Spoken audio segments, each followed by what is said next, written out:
Salut à tous! Je suis super contente de vous retrouver aujourd'hui comme tous les mardis pour un nouvel épisode de ma série intitulée Une vidéo avec. Chaque semaine, vous découvrez un ou une professionnelle qui vient vous présenter son parcours académique et aussi le métier qu'il ou elle a choisi. Je vous partage juste les disclaimers avant de commencer. Première chose, les interviews ont été réalisées à distance, donc il se peut que la qualité du son ou de l'image soit parfois brouillée. Deuxième chose, les interviewés partagent avec nous leur vision personnelle sur des questions bien précises.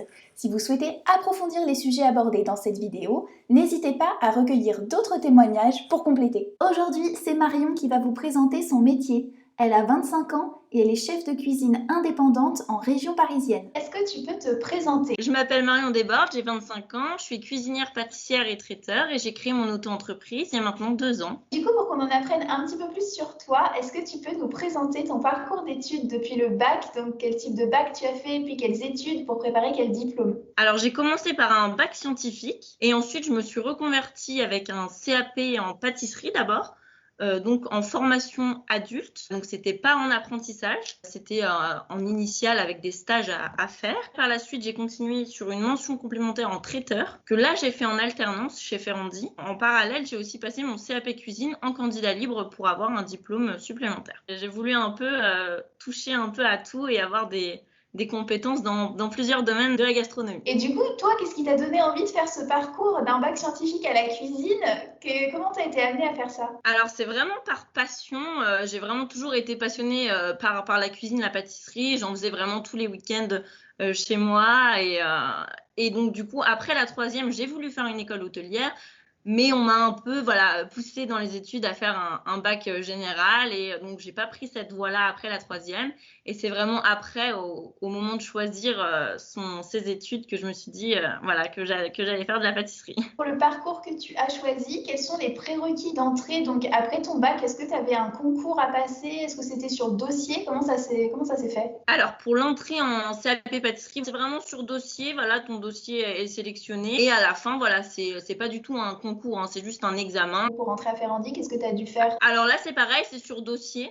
Donc, il n'y a pas non plus de concours, hein, c'est vraiment le dossier qui est sélectionné avec un entretien d'embauche après. Et après, il faut trouver une alternance pour faire cette formation-là. Et alors là, la dernière étape, voilà, je l'ai fait en même temps que ma mention traiteur. Donc, c'était un CAP cuisine là en candidat libre. Donc, il faut juste s'inscrire en fait sur la plateforme et se former un peu, un peu toute seule. Durant ton parcours, est-ce que tu as eu des spécialisations à choisir? Et si oui, lesquelles as-tu choisi? Alors non, il n'y a pas de spécialisation pendant la formation. Voilà, c'est des formations classiques. Mais après, par exemple, ton CAP pâtisserie ou ton CAP cuisine, tu peux justement choisir une mention complémentaire.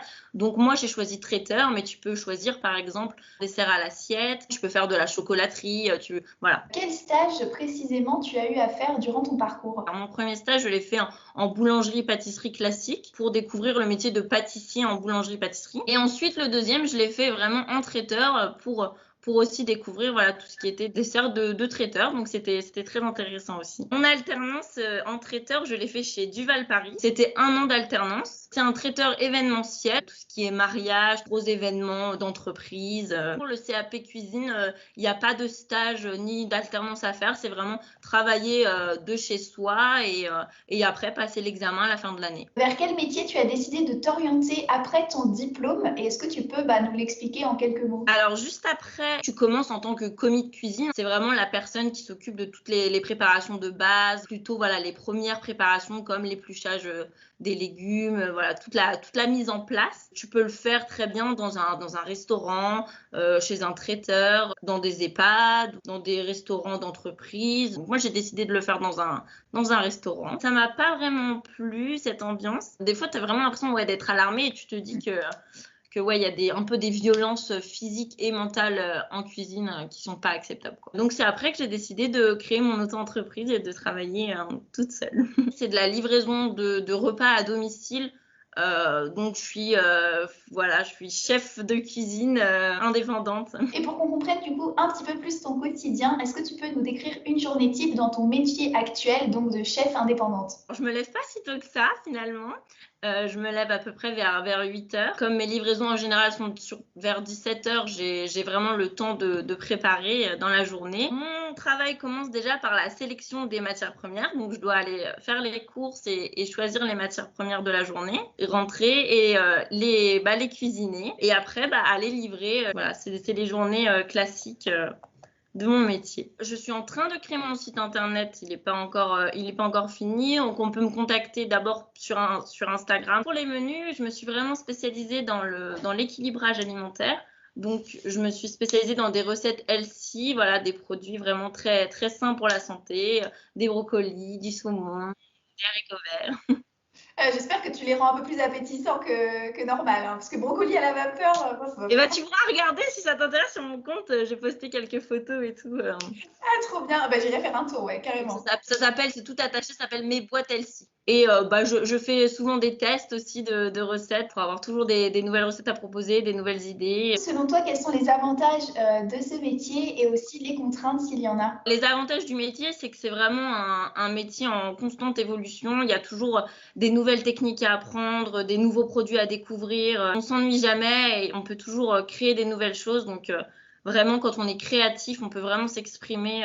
C'est vraiment super. Après, les contraintes, c'est que c'est un métier quand même assez stressant, assez difficile physiquement aussi, parce que c'est un métier où on passe nos journées debout, où on n'a pas forcément beaucoup de temps de repos. Mais après, voilà, c'est vraiment un métier de passion. Donc, voilà, c'est super.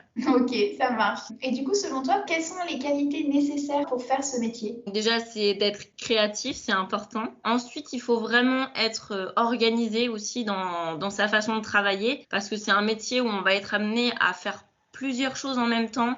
Donc il va y avoir des choses sur le feu, des choses dans le four, des choses à couper en même temps. Donc c'est vrai qu'il faut être très organisé et vraiment savoir gérer son stress aussi. Après, il faut être aussi très rigoureux parce que c'est un métier qui nécessite beaucoup d'hygiène aussi, il y a beaucoup de règles d'hygiène à respecter, donc il faut être vraiment très rigoureux dans sa façon de travailler. Dans ce métier, quelles sont les pistes d'évolution de carrière? Alors, il y a des grades en cuisine, on appelle ça d'ailleurs une brigade, hein, c'est un peu comme à l'armée finalement. Donc, on commence en tant que commis de cuisine. Après, bien sûr, on peut être chef de partie, de la partie chaud ou de la partie froide du restaurant ou du traiteur. Après, on peut être seconde cuisine et après, bien sûr, il y a le chef de cuisine. Et on peut aussi, comme moi, créer son entreprise et devenir, sa propre patronne. Est-ce que tu as des conseils pour des personnes qui souhaiteraient suivre la même voie que toi? Alors, les conseils que je pourrais donner, c'est vraiment qu'il ne faut pas hésiter, même si comme moi, on a fait un bac scientifique et qu'on pense que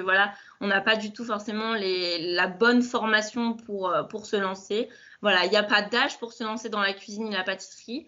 Et même avec un bac scientifique, on peut devenir cuisinière ou pâtissière, il n'y a pas de problème. Ce que je pourrais conseiller aussi, c'est de faire une formation en alternance. C'est là où on apprend le plus, c'est vraiment sur le terrain. Parce qu'à l'école, on nous apprend des choses, mais voilà, des choses très, très scolaires. Et malheureusement, ça ne se passe pas forcément comme ça en entreprise. Donc, le mieux, c'est d'aller directement sur le terrain pour voir le métier. Si vous hésitez à faire ce métier, je vous conseille de faire un stage pour voir vraiment le métier, pour connaître un peu plus le métier. Ok, ça marche. Super conseil. Moi aussi, je recommande l'alternance.